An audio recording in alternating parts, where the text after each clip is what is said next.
Welcome. This is Beautiful Basics for Your Garden, Part 2, in which we will talk about grasses, Coyote Brush, and Sagebrush. Actually, we'll do it in the order of Sagebrush, Coyote Brush, and grasses, and we will get through as much as we can within our time frame, and if we need a Part 3, we will have a Part 3. I know some of you are here for the first time, but we all like to remember.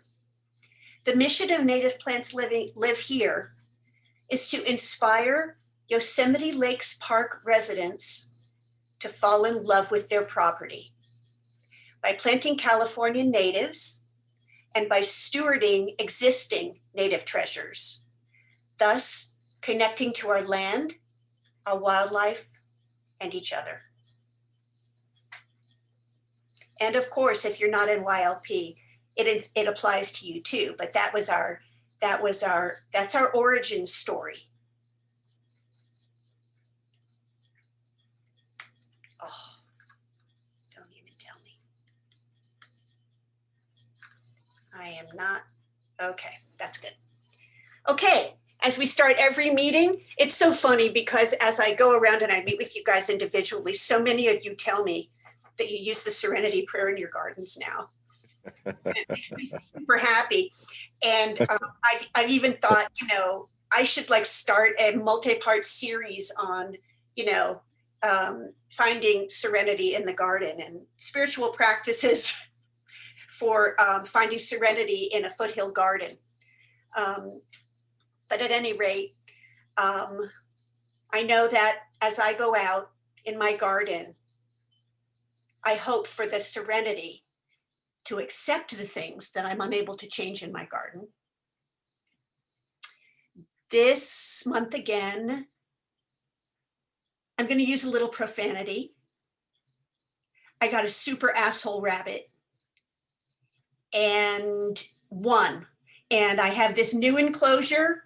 It's beautiful. It keeps the deer out. So I can plant all the stuff that I've been wanting to plant. So I plant it and now the bunnies are eating it. No, the one bunny eats it. And so now everything in my enclosed new garden is caged for the bunnies. But at any rate, it'll be fine. And I had the Serenity Prayer, so it wasn't an issue. I just changed the thing I could, which was my attitude about the bunny and my ability to put cages. And I am developing the wisdom to know the difference and not give myself a hard time as I'm walking through my garden just because there's things I can't control. It's an ongoing practice.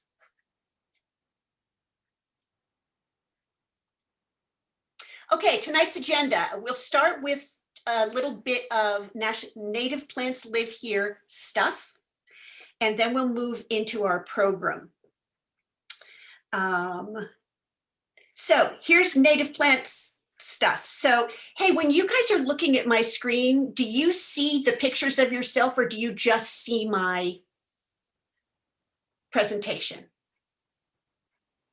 I'm on top, you're second place, and there's 3 more people below me. So you see your own, you don't see mine. Okay, that's all. No, I see, no, you're below me.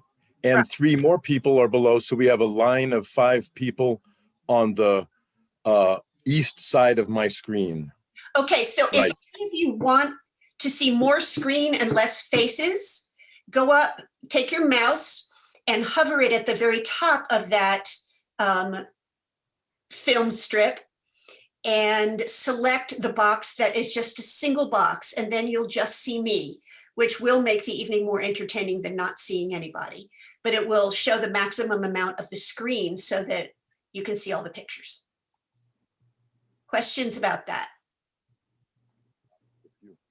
I'm unable to do that, unfortunately, because my mouse isn't working while I'm in this mode, but that's okay. Okay, so just check. Do you wanna, huh? Leslie, are you on a Mac?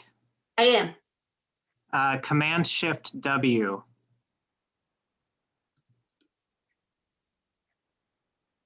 That made my whole screen blank. Uh-oh. Yeah. Okay, Command Shift. Okay, wait, it's coming back. It's back. Yeah, it's back.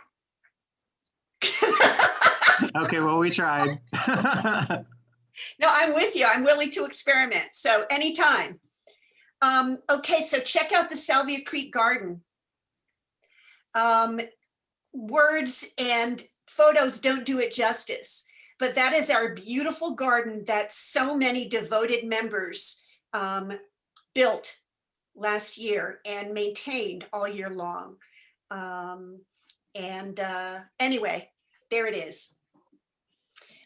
Some specific thanks, and I know I'll probably forget thanking someone really important, but you'll have to forgive me, please. Debbie Welch, I don't think she's here, but she weed whacked all around it so that it would set off the garden.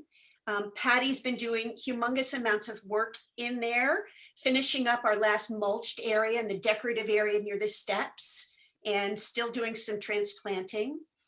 There's the rock lady, and today I forgot her name, and I have it written down and I have pictures of her. If you've walked through there, you guys have seen there are these beautiful painted rocks. We'll need to like invite her and show the rocks. There's a rock of a horse, like it's painted with a horse. There's just little, it says native plants, and she hides them. And anyway, thank you. And Karen Shirey, thank you in advance for your help tomorrow. I wanted to share with you guys that we met with the maintenance folks from YLP. We met with Corey and Alex, and we have designed sort of the first draft of the installed irrigation. And it's going to be fixed risers with overhead watering that we hope and we plan will be able to overhead water the garden for a short period of time daily in the summer, which is necessary in this garden in particular because there's so much dust on the leaves of the plants due to the horses in the corral. So we'll be dusting off the leaves, which is a good idea in a native garden anyway. So it's not installed yet. So for right now, the maintenance is simply giving everybody a shower, deadheading poppies, and deep watering about 10 plants at the roots every week or two. So we need volunteers. So, and it's general cleanup too, like a little weeding here and there, and just kind of like what you would do in your own sort of front yard. We do need volunteers, and we appreciate it. If you would like to, please email Jeannie at this email address. And Jeannie, if you have something to say about that, pipe in, otherwise I'll move on. I'm good. Okie dokie. Okay, so here's the super cool news. The first annual native plant sale of YLP is happening on May 16th from noon to 4. And it will be at the Salvia Creek Garden. It will be basically a pop-up store from Intermountain Nursery. They'll be drawing the plants from our lists, from the list, our YLP list, and the Salvia Creek Garden list. So you will be able to go to the garden, and some of the things you see in the garden, you'll be able to say, could I please have 3 of those? And hopefully you'll be able to. I think she said she's bringing about 80 plants. They might go really fast, and she won't commit or can't commit to exactly what the plants will be. But she has assured me that they will all be plants from our lists. So again, 12 to 4 on May 16th. And Jeannie has arranged for, I think Kathy Coons is getting a banner for us to advertise the sale on site on one of those pretty little white banners on the side of the road. It should be here either Wednesday or Thursday, and she'll go ahead and put it up. Fabuloso. I think the plants, don't hold me to this, I think the plants are $10 a piece. Jeannie, is that what Bev said? Do you remember? I think that's what she said. I think that's what we were, I don't remember specifically, but I think that's about right. Okay, I had gotten a couple of questions from folks. So, okay, cool. Donate button. We talked about that last time because we have a wish list, and I want to shout out Nancy and William. Will I embarrass you, Nancy and William, or can I do this? It's okay. Okay. Da, da, da, da, da, da, da, da, da, da, da. Oh, that, no. Our first official check to a bank account that we don't have yet. We're working on it. It's to our bank account, which is an official business account for Native Plants Live Here. Don't even ask what's involved in getting one. Okay, let's just say that the California Secretary of State website and I are best friends, and so am I with this woman who does online bank account opening. I believe she's in Texas. But to get a donate button, you have to have a business checking account with your name on it. So we're hitting the dominoes one by one, and we will soon have a donate button and a bank account with our name on it, not just Jeannie and my name on it. So, okay, now, next meeting. I am undergoing 2 major personal upheavals, one of which is that my sister is very, very ill and I need to go to Miami. So I will be going to Miami likely the first week in June, and so we won't be able to have a meeting on the day I had thought, which was going to be the 7th, I think. I said Monday, June 15th. Is that an actual day, or is that the wrong coincidence of date and June 14th? Sorry. Next meeting, Monday, June 14th. Okie dokie. And it will either be a new topic or it will be part 3, parte 3, la tercera parte. Okay. At some point, I guess we'll meet in person. We'll figure that out as it goes. I wonder if we should make the meeting earlier in the summer.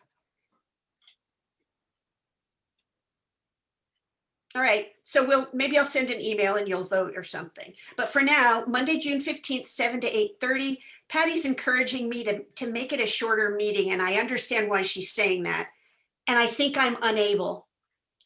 I think that's beyond my skill set. Okay, garden tours, boy. I sure would love folks to come over and see my garden. I sure would love some of your folks to see Preston's garden. I sure would love you guys to drive around and see what some of our members are doing. I wish somebody would say, okay, I'm going to be the garden tour fairy and just just call some people and send out a list and say, okay, Saturday, everybody gets to go to everybody's house, but whatever. Enough of that. Oops, sorry. Okay, to remind you that we are a co-production of Native Plants Live Here and the Sequoia chapter of California Native Plant Society, of which I am horticultural chair. And as you plant native plants, or even if you don't, but you have an oak tree in your yard, please buy a sign from CNPS and put it in front of your house to increase awareness in our increasingly aware community. There is a burgeoning of awareness, you guys. Stuff's happening. It's just kind of interesting. It's actually starting to, Darcy, I see you're here. Darcy Hoost is amazing, taking care of our social media and our notices and stuff. And slowly but surely, it's growing. Awareness of native plants and questions about native plants are increasing. Okay. Oh, sorry. Okay, if you would like to join California Native Plant Society, go for it. Make sure you join the Sequoia chapter. Okay, Sorry, I know this isn't plants yet, but I wanted to share this with you. Briefly, I had some of you may have as well. I had an unannounced surprise visit from a really highly professional, cordial, helpful representative from CAL FIRE on the 22nd of April. And I asked her to walk my whole property with me and tell me what she thought I should do. So she did. And I'm happy to say I had no violations observed. Now, part of that's timing, I think. I do have some things I need to do.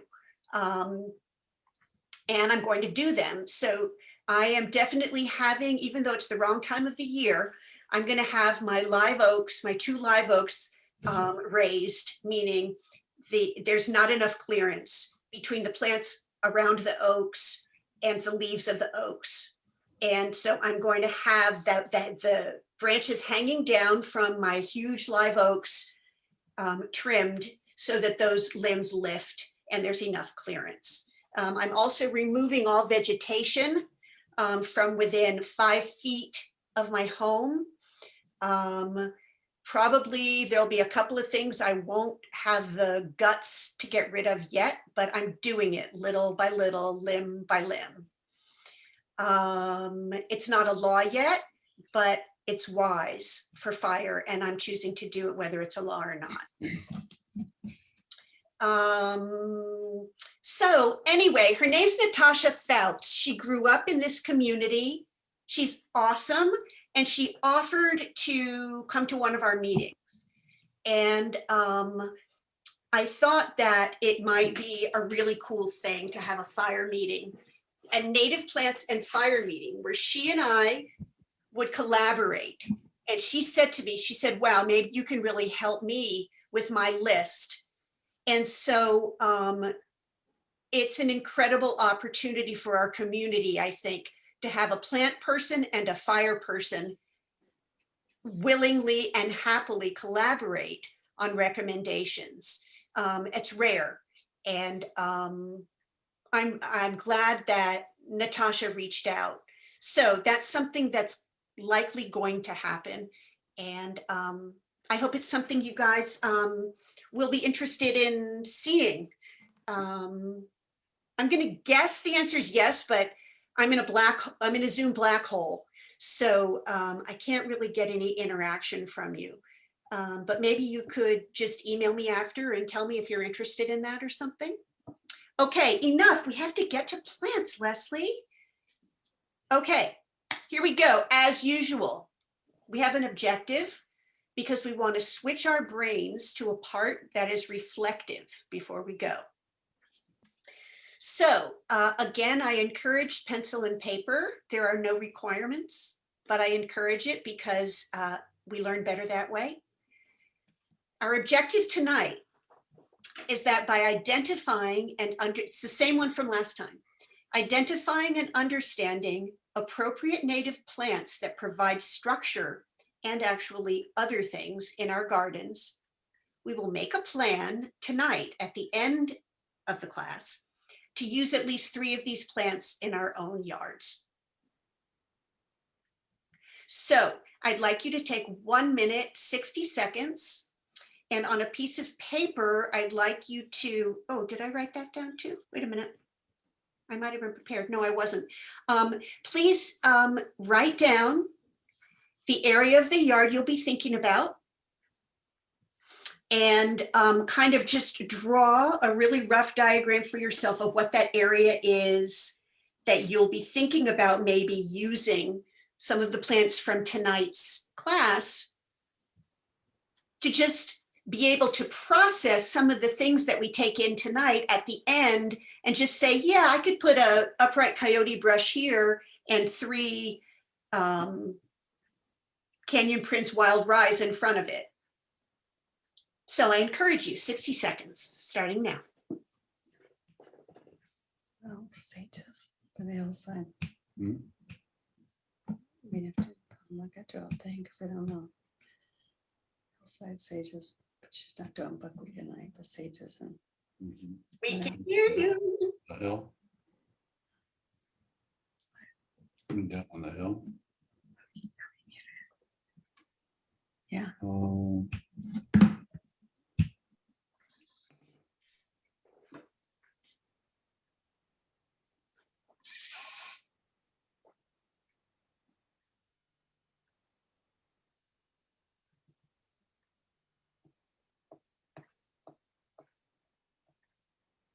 10 more seconds.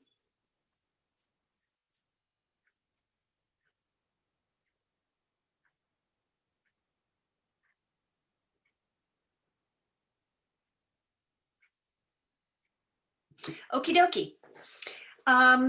Okay, as we go through, keep that in mind. Make it yours. As you see these plants, think about them in your yard. Oops. Okay, I'm not going to talk anymore without showing you pictures. But there are some people here who are brand new.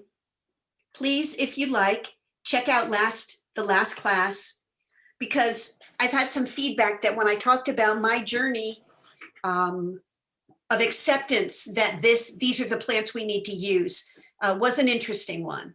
And so for those of you who haven't been with us before, please understand that the plants I'm about to show you were the result of years of experimentation, and my hope and my intention is to save you some of the time, money, and suffering that I went through and that many of us have gone through trying things with a low likelihood of success.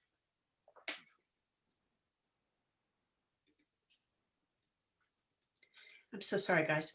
Okay, to remind you, a lot of the plants that we talk about are not from around here necessarily. They are from the California coastal sage scrub community, which tends to be more along the coast. It looks a lot like this in spots. We have California sagebrush, sages, coyote brush, oaks. So we're not going to talk a lot about that tonight, but it's just a reminder. Okay, I can't say often enough, especially as the weather is getting hot. We need to shift our thinking from any conventional gardening we've ever done where, oh, it looks bad, let's water it. No, stop. More likely, it looks bad, stop watering it, is what happens with California natives. So that picture that I just showed you, this one, gets no rain in the summer. So these plants do not thrive with a combination of heat and moisture, especially at the root ball and especially with mulch. So if you planted a plant like Nancy and Will, their plants have already had a summer. So this summer, I'm going to recommend that they not water those plants unless they look drought stressed, that they overhead water, keep them hydrated. We have to around here. It's better for fire and it's better for the plants and it keeps the dust off.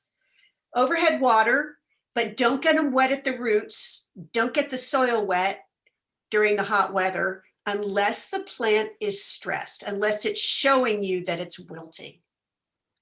But I'm going to guess you guys are going to get very little wilt, Nancy and Will. I can't remember exactly your plants. Your monkey flowers will like some extra water. Monkey flowers do. And some of the plants we'll talk about will accept it. Your sages don't do it. Yeah, sages in particular. Okay. All right, we're starting with what I called sagebrush, which is really just a type of a genus of California natives called artemisias. Okay, the first one we're going to talk about is a fabulous, awesome plant. And there hardly anybody plants them here in YLP, and I hope that changes. They're not easy to find. Alex had a bunch of them last year, but they can be found. Artemisia Californica. Here is the California map that shows where they are actually indigenously native, meaning where they grow from the seed bank itself. As you can see, it's almost exclusively coastal. And by coastal, I don't mean necessarily on the beach, but where they have the influence of the marine climate. Now, there are some spotty locations, some spotty things that you see over in the foothills on the right and in the valley, but those are more likely than not exceptions that prove the rule. But they work great here. So this one right here is, I think, so that's last year. It's one Artemisia Californica in my garden. And I will show you mostly pictures from my garden tonight because that's what I can vouch for. And that's what I know works in YLP. However, here are some in the wild. So when these just grow on the mountains, here's what they look like. A lot of people are used to just calling them scrub and ignoring them. So a lot of us are used to just driving by these and thinking, oh, nothing grows here, right? Well, it sure does. And it provides habitat for countless insects, invertebrates, and birds. Okay, so here are two. This picture, wow, this is from this morning. Yeah, I think this is from this morning. So this is two Artemisia Californicas against a couple of huge boulders. I'm disappointed that it's not in better focus. Hopefully that will change. But you can see here that a couple of cool things about this plant for our gardens is the contrast it provides with our natives. So as you can see here, it's kind of in between one of the chaparral whitethorn. Right behind it is our Ceanothus leucodermis in bloom. And then also to the left is a Ceanothus leucodermis in bloom. Both of those grow native on my property. And then you can see in the foreground, that is a white sage about to bloom. And then if you sort of look at it as a tableau or an overall picture, you can see that the sagebrush provide just aesthetically a wonderful contrast in both color and texture. They have to be trimmed back in the winter. They don't look good this year round. You can prune them really aggressively and they grow back with this beautiful new growth. Their bloom is subtle. Here they are at a different time of day last year or this year, just a different time of day. Did I play you this video the last time? I don't think I did. So here we go. All right, so don't hate me, but oh, there goes a kitty. Oh, well. Uh-oh. Let's try it again. Oh, shoot. All right, so don't hate me.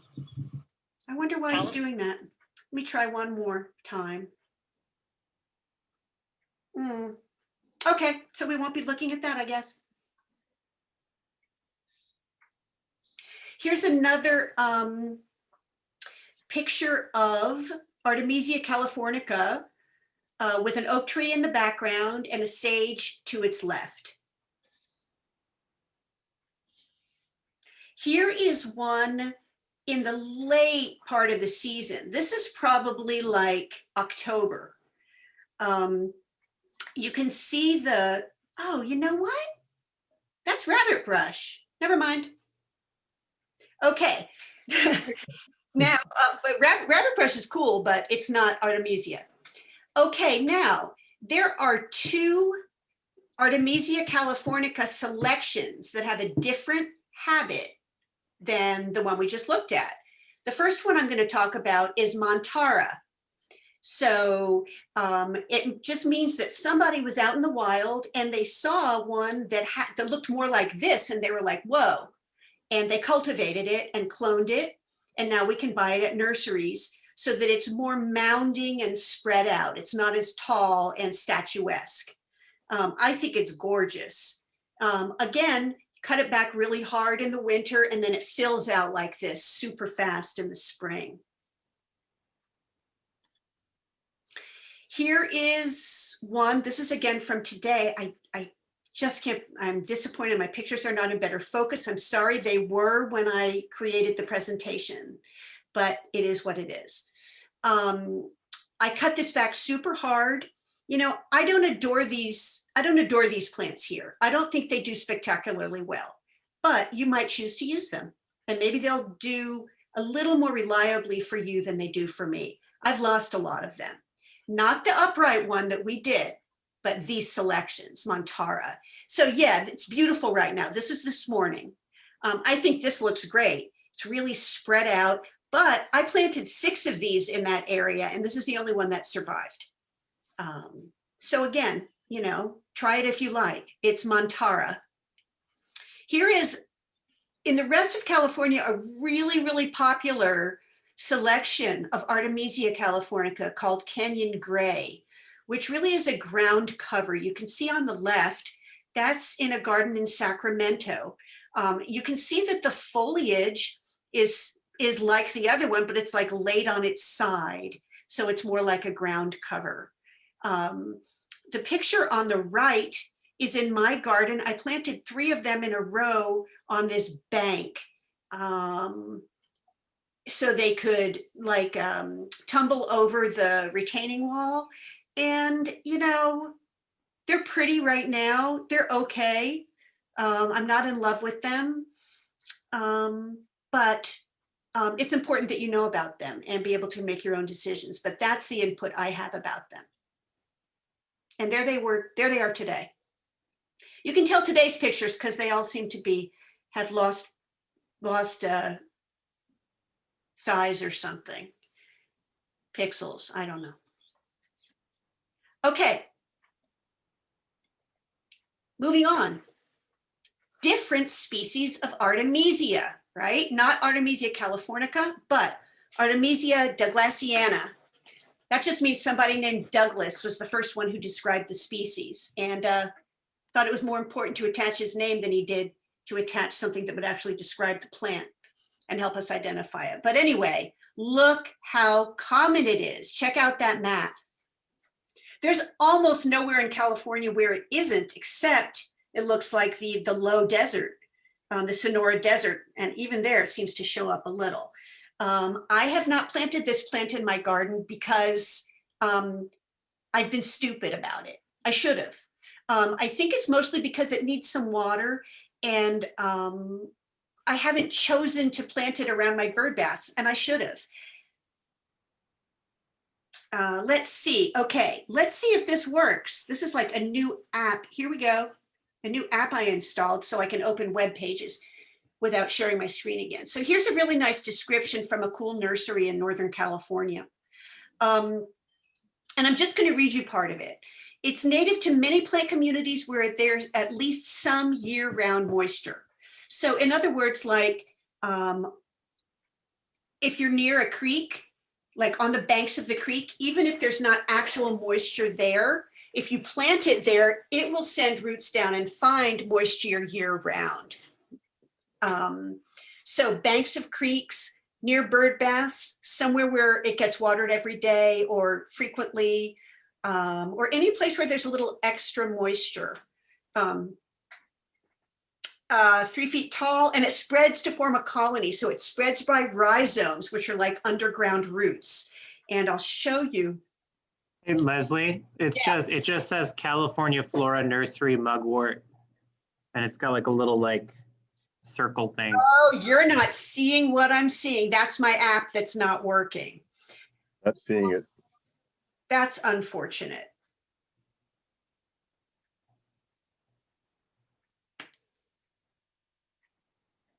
Same thing now? Back to it. The same thing, right? Yep, it just has in white text, California Flora Nursery Mugwort.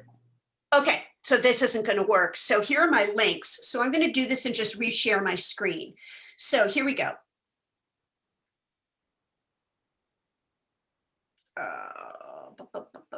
Stop share and share screen to this. Here we go. Do you guys see it now? Yep. Excellent.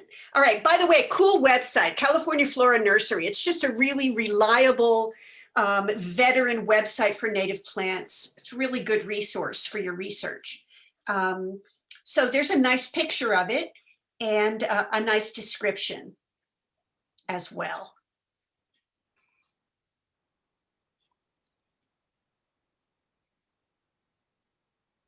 Oh. Ho, ho, ho. All right, it looks like. Do you guys see my presentation again, the page that says Mugwort or not? Douglassiana. And the picture and the description. Okay, so Still on the website. you're still on the website and it is not actually showing, allowing me to select my Zoom my keynote window. So let me, uh-oh.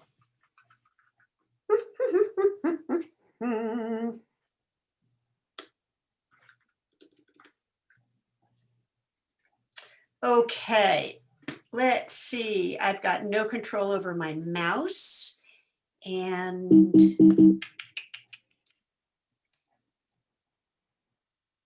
all right, sorry about that. I will get control of this in just a moment. So I'm going to stop the share and I'm going to, here we go. I think that could work. I'm going to do this. I know it's just that screen again, but okay, there we go. Do you guys see a pretty picture of Mugwort now? Okay, this is Intermountain Nursery. So I knew that they had a really nice stand of it there. Stand meaning it's a colony that's grown and grown and grown. It's over by their water feature. If you've ever been there, they have like a little pond. And so appropriately, they have it planted around the pond. So I called there today and lovely young man, Preston, took this picture and sent it so I could show it to you guys. I am gonna go buy this plant and plant it. It's totally deer proof, beautiful. It's got a very subtle bloom, great habitat plant, lovely color.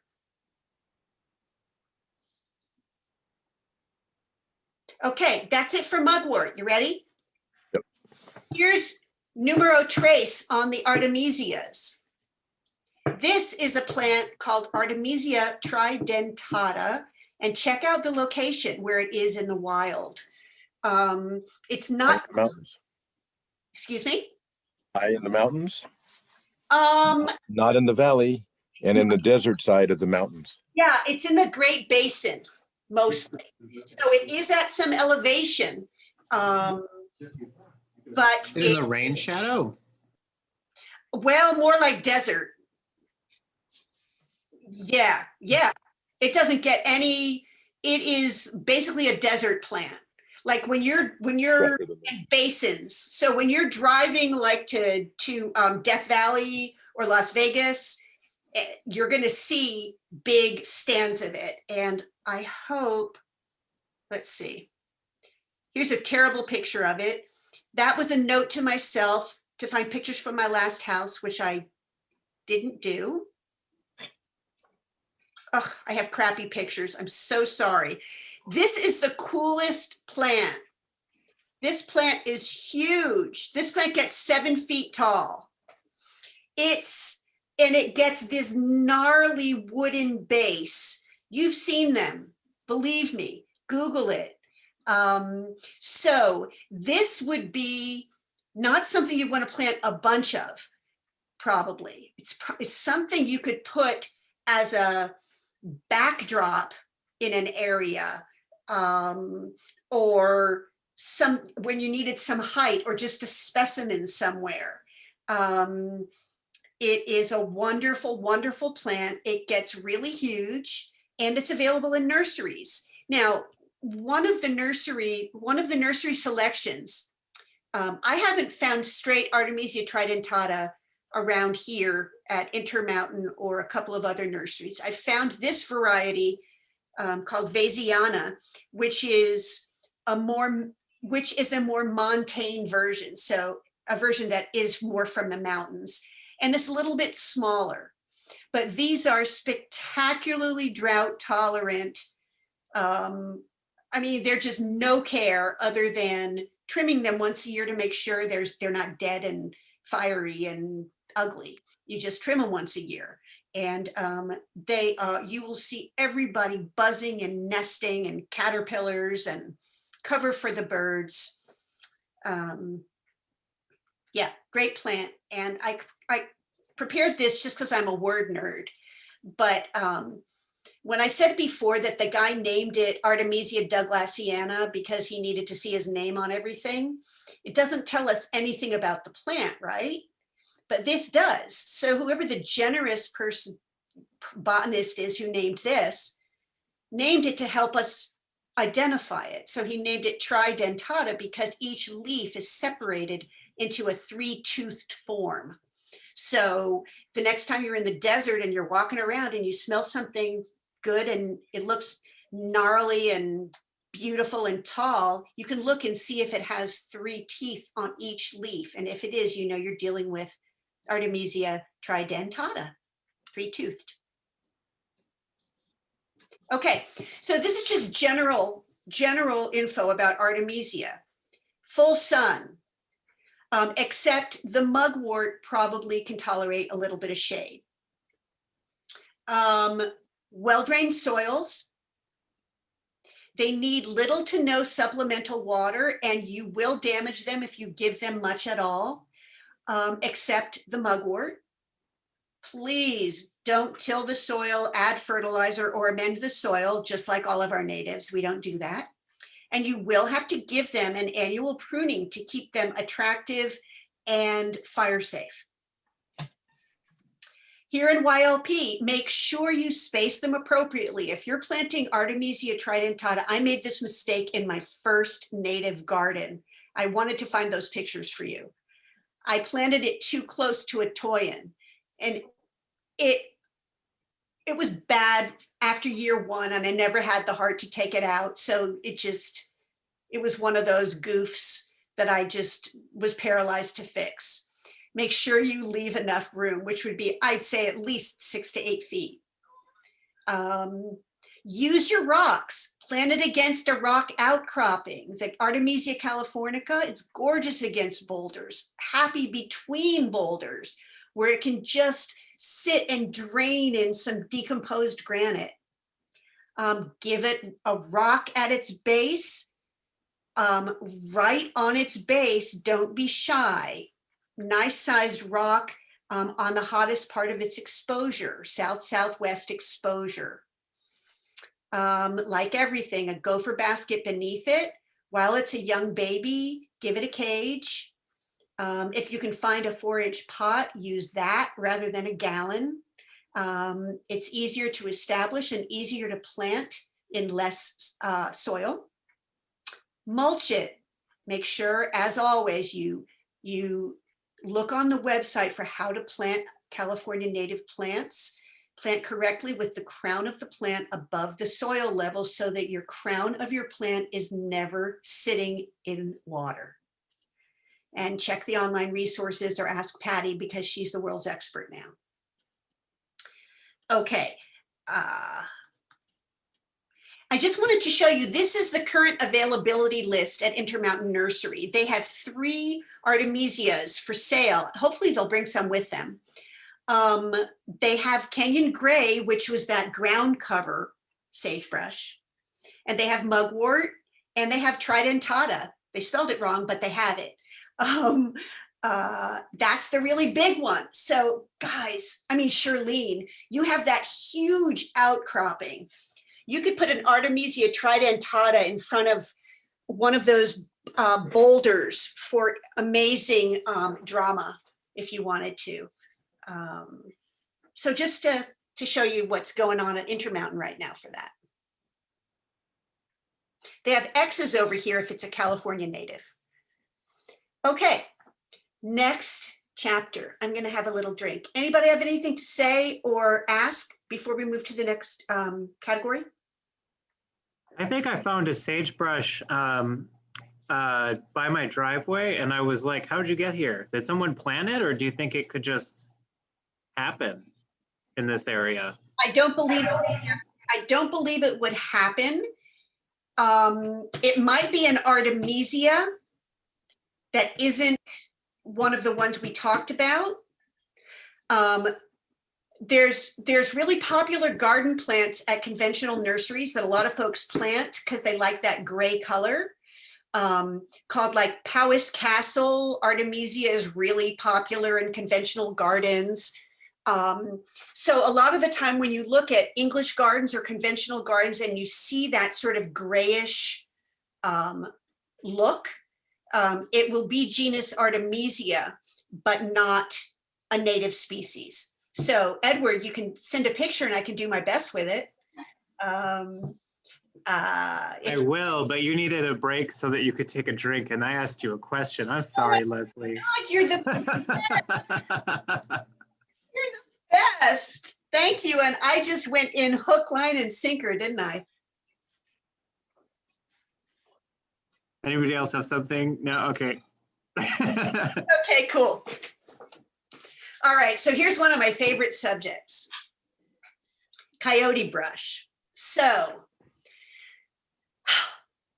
I was here like 5 years before I utilized coyote brush in my yard. And let's just say they were 5 lost years, because this is one of the best plants for wild pea gardens. It is deer proof. Did I say deer proof? Did I happen to say the deer don't eat it? I didn't believe it. Even though everybody said it, I never believe anybody. So I caged everything and I just exposed things little by little, and they just don't eat it. So, but the tall ones, the bucks like to rub their antlers on it. So I'll show you the results of that. The good news is it grows back. And there are going to be 3 different types we're going to talk about. No, well, 2.5 different types we're going to talk about. Okay. Oop. Okay, here we go. Here's the deal. All of these are called coyote brush, which coyote brush, the genus is Baccharis. And I wonder if it's from like Bacchus, you know, like Orpheus and Bacchus, like those decadent partiers. It probably is, but Baccharis pileolaris. So last night I looked up what does pileolaris mean? It means little pill, because the flowers are these little round balls. So Baccharis pileolaris. And the 2 we're going to talk about are actually the same species, which is pileolaris, but they're what's called a subspecies. So some species have even finer categorizations beyond species, and this is one of them. So Baccharis pileolaris, the first one we'll talk about is the subspecies consanguinea. That sounds like it means with blood. It probably doesn't mean that, so whatever. The most important thing is that you know that if you see that, you need to buy it and put it in your yard. It is upright coyote brush. So check out its range. Isn't that amazing? From the very, very bottom to the very, very top of what's called the California Floristic province. We've never talked about that, but the majority of California, other than the Sonora Desert, I believe, is called and parts of Baja California are called the California Floristic Province. So anyway, there you go. It looks like it's probably from Baja California and the Channel Islands all the way up to like Crescent City or Eureka up in Humboldt County. Here it is. Here's one of mine that was, I think, 2 years old in bloom. As you can see, it's not a spectacular bloom, but it's a lovely bloom. And you'll see how many insects it attracts. This is not a mature one. It's only a couple years old. But until the bucks get to it, sometimes they can have a really lovely shape. But this is not a plant that was bred for the garden. So there's some randomness to the form they take on. You can prune them to have them take on a form you like. Here's one in another area of my garden that I just love. Now these plants they don't need supplemental water in the summer after they're established, but the really good thing about them is that they tolerate it really well. So if you want them to grow a lot, you can water them and they will, and they like it. And it keeps them nice and green. Now this plant, I planted it once a year. I go underneath and I trim out. There's always some dead thinning branches toward the bottom that I thin out. It is on drip irrigation, but I'm taking it off. Oops, sorry about that. Here's a close-up of the leaves. They're really lovely. It's just this really pretty shade of green. Sorry, I love this plant. I am going to probably sing its praises too loudly. Now, I'm going to introduce you to a project I've referred to before, but a project in my yard that's a really worthwhile project for you guys to think about as well, is a hedgerow, which seemed like the most ridiculous thing in the world because this was just weeds, this whole thing you're looking at. And I decided I wanted a hedgerow because a hedgerow, as you may know, is a continuous row of, well, a native hedgerow is a continuous row of native plants that provide an avenue for wildlife to travel without being exposed. And it's this continuous row that becomes exponentially more welcoming and productive as habitat for pollinators. That is why there is a huge move among farmers in California to plant native hedgerows on their farms. So you will pass like pistachio farms and, you know, crops, and you're beginning to see native hedgerows along them because that is how they contribute to keeping our ecology alive and to bringing pollinators into their crops. So I wanted a native hedgerow. So I thought, you know what? I'm going to make Coyote Brush the backbone of my hedge. And I'm going to fill in with all kinds of other stuff. So, all right, here's a video. I hope it goes. This is this morning. Okay, here's the Coyote Brush saga from youngest. It's all the way down by the creek. You got the youngest ones, which are a year and a half old. So this is their second summer. Somehow they survived their first summer. See all these little guys? I planted them at 8-foot centers, meaning I alternated so that I didn't do them in a straight line. What smells so good? It's cinnamon toast. Oh, good idea. Whoa. Belinda, please mute yourself. Ooh, sorry. It's okay. Uh-oh. Okay, here's the Coyote Brush saga. It's all the way down by the creek. Sorry. We got the youngest ones, which are a year and a half old. So this is their second summer. Somehow it's their first summer. See all these little guys? I planted them at 8-foot centers, meaning I alternated. That's important. I didn't do them in a straight line. And I kept them about 8 feet from each other or anything else, depending. There's another one. Those were the ones, the most recent ones. Then comes one from 2 years ago. And then I'll explain the reason for this fencing in a second. Well, basically it's because even though the deer don't eat coyote brush, the bucks demolish it in the fall. So don't even ask. Yeah, you can go ahead and ask. So here was one of the original ones. This year I cut it back to the ground, basically almost, called coppicing. And it's coming back beautifully because the bucks had hurt it so bad that it looked terrible. So here's another one. This is 2 years. So my intention here is a hedgerow, which would be continuous cover providing habitat for wildlife. So these are not quite 8 feet apart, but as you can see, they grow beautifully. This is the upright coyote brush, Baccharis pilularis, subspecies consanguinea, or upright coyote brush. And my intent is for there to be a hedgerow all the way from up here on the property to down on the bottom.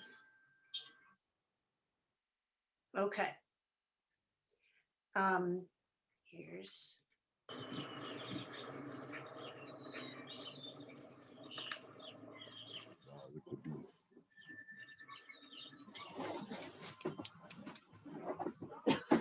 Notice that these are not just honeybees. These are native bees and flies. That's a native bee. The little guys are native.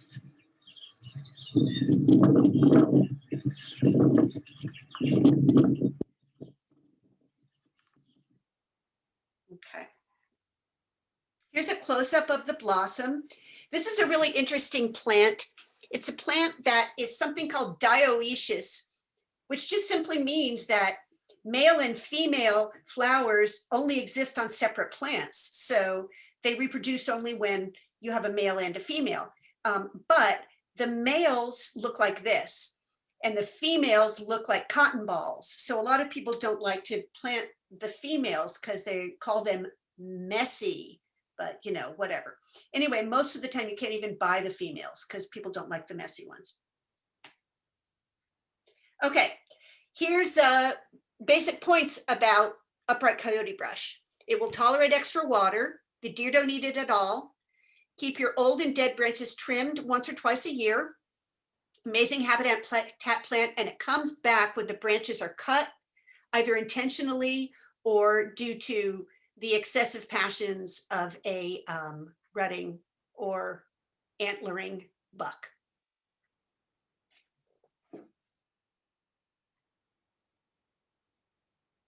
Okay, now, just as with Artemisia, we have some ground cover possibilities here, but I'm going to give you a user warning that they haven't worked for me.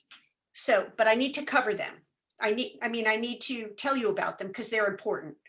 Now, Baccharis pilularis, this is a different subspecies called pilularis. So little pill, little pill. But the ones that are pilularis are ground covers. And if you look at the map, you see again that the distribution is top to bottom coastal sage scrub. And this is what it looks like. So the natural form of this always pretty much, it looks like there's some examples of ones that aren't, but it develops with marine influence, but it has been found to do really well inland as well. This one's blooming. This is in the wild, obviously. Okay, so in the nursery trade, there are two forms of this Baccharis pilularis, subspecies pilularis, that are extremely popular. In fact, they've made the move from the ghetto of native nurseries to the mainstream of conventional nurseries and landscaping. Particularly this one called Twin Peaks Dwarf Coyote Brush. You can get it, I mean, I wouldn't be shocked if you can get it like at Home Depot. But anyway, here's what I have to say about it. It's a great place everywhere but here. It's sold all over the place. I've tried 1, 2, 3, 4, 5, 6, 7, 8, 9. I've tried 9 plants in 3 different spots and haven't been happy with a single one. And in fact, a few of them died. The ones that died because they were in a super hot spot and I didn't water them often enough. And eventually I was like, you know what? Sorry, Charlie. You just euthanasia by neglect. So my experience here has been that for whatever reason on my property in 3 different spots, even I've done them in loam, like on rich soil on a slope near an oak tree where they have partial shade. I've done them in my rock outcropping where they're in full sun and I give them regular irrigation. And I've done them on a slope, super hot slope where they had no irrigation. So I'll show you what happened. So here are my 3 that are in the rock outcropping. This is this morning. I know you can't really see 3, but there are 3. So you see one directly in the foreground, then to the left, you see another one. And then if you go like to the right again, but behind the other one, you see how there's like a ring of irrigation tubing surrounding a really sad looking little plant. So these are my Twin Peaks after 3.5 years. We don't consider those a success. So I don't recommend them, but you might want to try them. On the other hand, here's what they do when they're happy.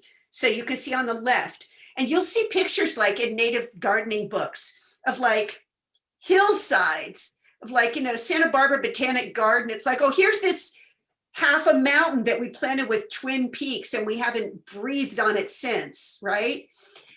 But even like in tough areas.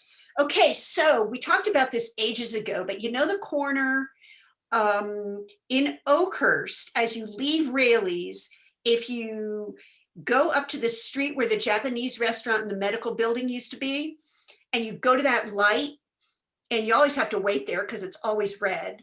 To the right, there's a bank with a lot of lush vegetation on it. That is, it's probably, I know it's either Twin Peaks or Pigeon Point. I think it's Twin Peaks. It's definitely one of the ground cover Baccharis plants. And I saw that, I was like, whoa, I'm doing that on my hillsides. Well, no, it just didn't work for me. So there we go. Here is another selection of Baccharis pilularis, subspecies pilularis, that's called Pigeon Point. Another plant that everybody swears by. Oh my gosh, reliable, bulletproof, incredible plant for difficult locations. Well, everywhere else is what I say. Again, it's sold widely. I think it's too hot in the shade, even in the shade. I think the actual temperature is too hot, maybe. You might want to experiment on it. It's a fabulous plant. But I'm not going to click on that link because it sends us into the ether and we got no time for ether. Can't do this either. Oh, yay. Okay. So here's the California Flora Nursery feature on it. You can see what a lovely plant it is. It's taller. It's kind of a little more upright than Twin Peaks. Yes, it says able to tolerate many soil types and watering regimes. Best with moderate to occasional summer water inland. So these do like some supplemental water. Okay, so here's the question. It's 8:15 and we haven't started grasses. Grasses is like a month. No, I'm kidding, but we could start grasses for like 7 or 8 minutes. I don't think we should. I think maybe we should wait. And do our reflection and maybe have some Q&A. If that's cool with you guys. And we'll have La Tercera Parte, Part 3 in June. But yeah, there's a lot of great information that I'm just going to go through, and we will look at. Oh, I just have to show you one thing. It's so cool. This is this morning. Purple needlegrass.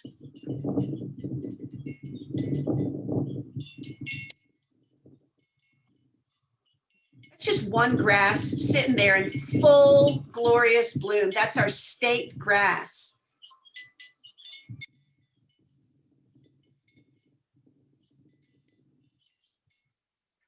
Okay, couldn't help myself.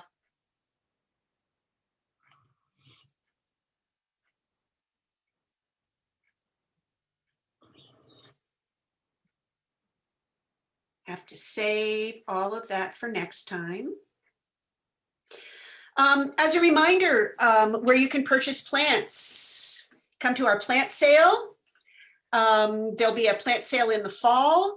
Maybe us, maybe down in, certainly California Native Plant Society always has it in the fall at the Clovis Botanical Garden. And we have our wonderful local Intermountain Nursery. Creekside Nursery in Mariposa often has natives, though Belinda tells me that they're pretty much sold out of their natives for the year. But who knows? Western Sierra does not have pretty much any. They might have 2. Luis Nursery in Visalia is wonderful. Las Politas Nursery in Santa Margarita, they also do online, etc. Google it and take a road trip. You can plant these plants year round. It's more challenging in the hot weather, but not impossible.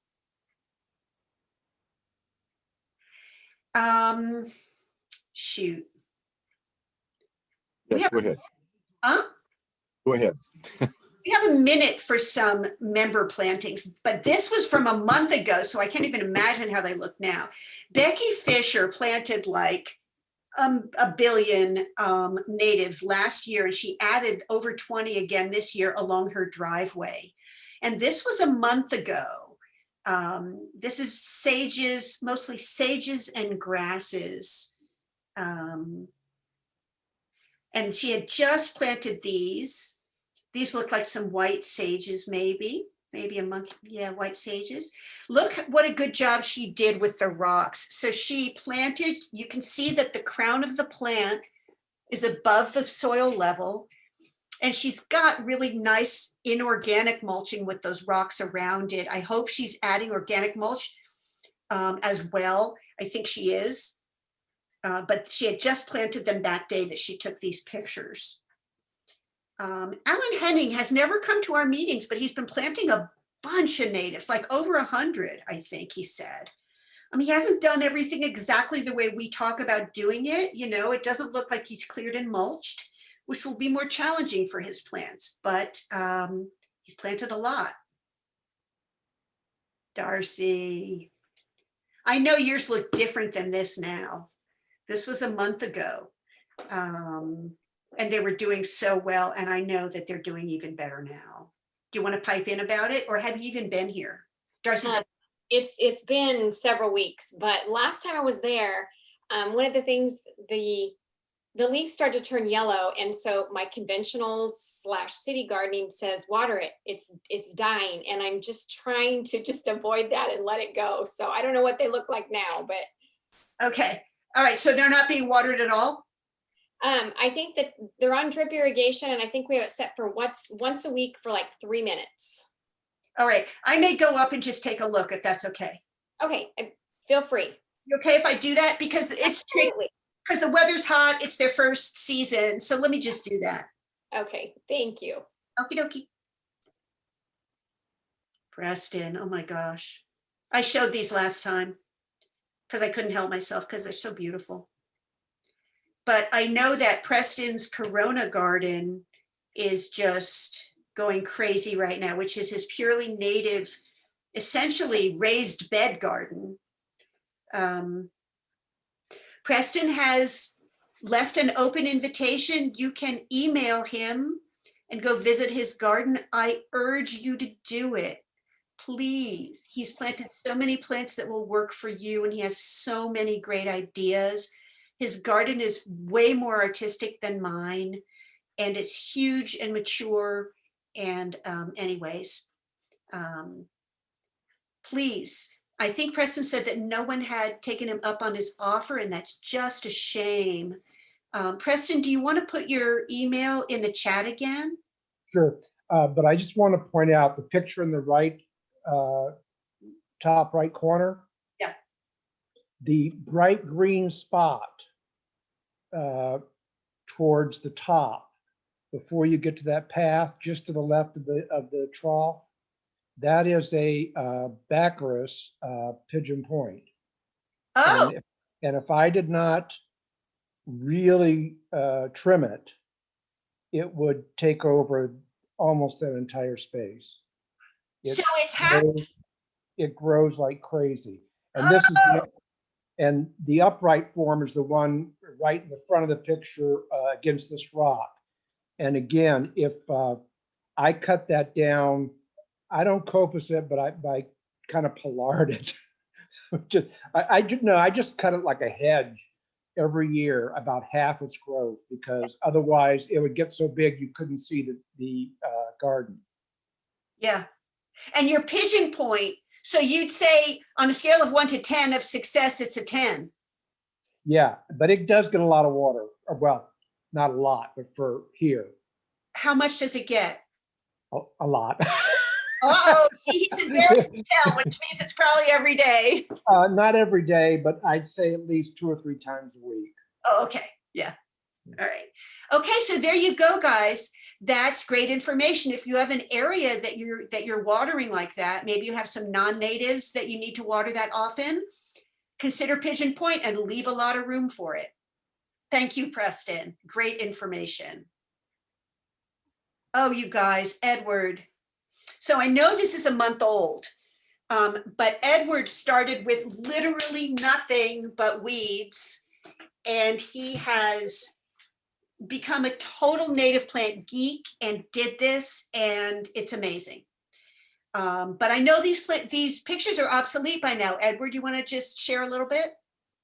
Yeah, they all look, I'm really surprised looking at it because I haven't looked at those original pictures, because yeah, there's like this deer grass in the front is totally like, I thought it was gonna like not make it at all. And I've got blooms on several sages, which I wasn't expecting at all. There's 2 more Brandagees sages in there now. So yeah, I found a baby oak tree in there. KJ. Oh, yeah. Yeah, she's caged. Hey. I also found a gray pine. I'm calling it Baby Gray. There you go, Baby Gray. That's awesome. Yeah, they've been taking down a lot of gray pines right along the road, so it's great if you've got one that's coming back. Yeah, but Edward really like put his mind and elbow grease into this, you guys, and created this broken concrete wall, and did a really careful design, and needed to incorporate some lavenders for his sister, which is great.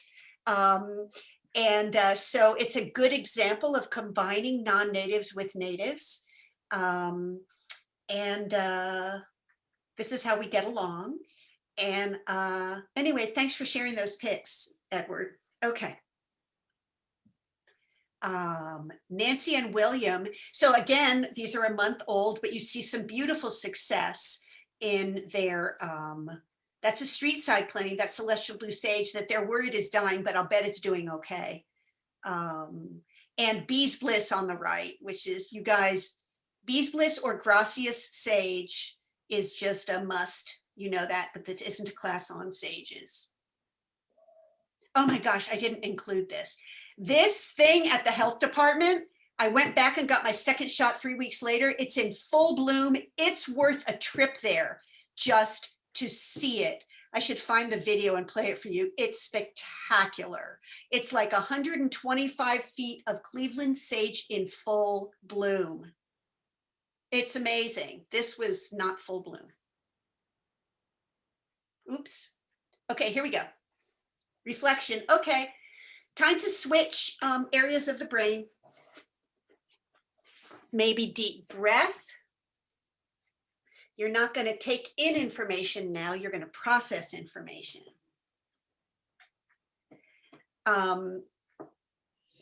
Let's go back to the beginning. When you took a moment and you thought about an area of your yard where you might think about using some of these plants. So why don't you revisit that now? I'll remind you that we talked about Coyote Brush, upright Coyote Brush, and some of the ground cover Coyote Brushes. We talked about Artemisia Californica, which is upright, that also has those two ground cover forms, the Sagebrush. We talked about Mugwort, which requires water, which is an Artemisia that forms a colony like an intermountain. And we talked about Artemisia Tri-Dentata, the Great Basin sagebrush that gets big and gnarly and huge and statuesque. So why don't you take about 2 minutes now? Let's take 2 minutes and be ambitious, you guys. Grab a pencil and draw an area and think about it and process. And I'll see you in 2 minutes.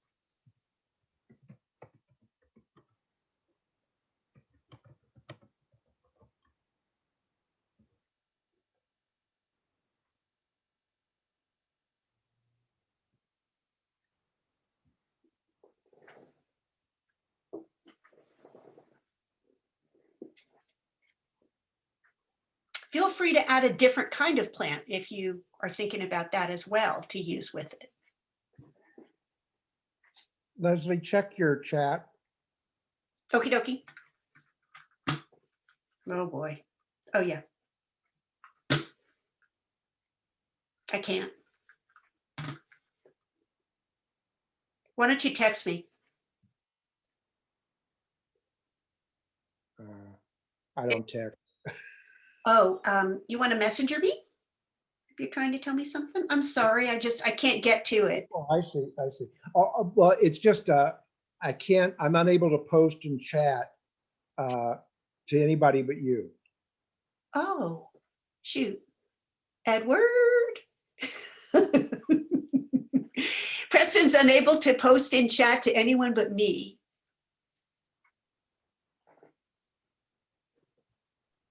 That's the case for all of us. This is how the setting is when you set up the Zoom meeting. Oh, it was default settings, Yeah. I think. But this has never happened before. You know what? I'll just stop screen sharing and then I can control my controls. There we go. No, I don't have to. Oh, actually, you still see my screen, right? Mm-hmm. Okay, so I'm just going to do this because now I can use my mouse. So I can open my chat, my settings.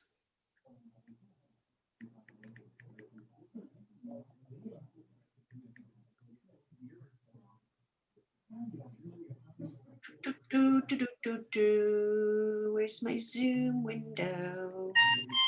Okay, that's 2 minutes. Where's my Zoom window? Hold on. Here we go. Settings. Shoot, I don't know how to. I don't know how to change my settings in the middle of the meeting. Okay, so I think it's at the in the chat window itself you open and then hit the little dot maybe in the lower right. Oh, here we go. There you go, you guys. Thank you. And next time I have to remember to make you my co-host, Edward. And you're making me hungry.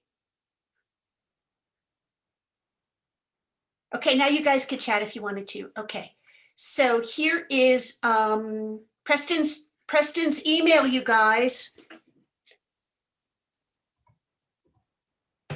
Oh, Bev, thanks for your feedback about the fire safety meeting. Why don't you guys just like right now, if you can, just put yes or no if you're interested in a fire meeting, a meeting that focuses on fire.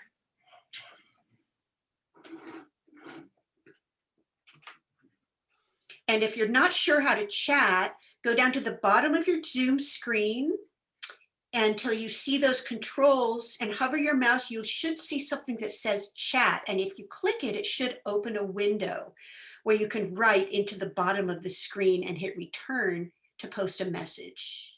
Oh, I'm getting a lot of yeses. A few, anyway. Okay. Okay. Okay. Like devote a whole meeting to it, huh? Yeah.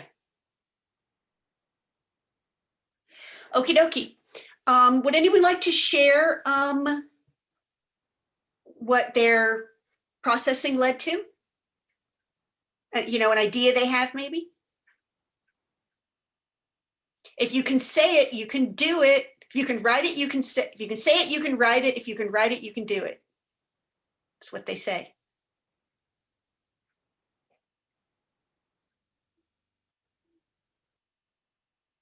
Okay, that's cool. But I hope it has piqued your creativity and your imaginations. I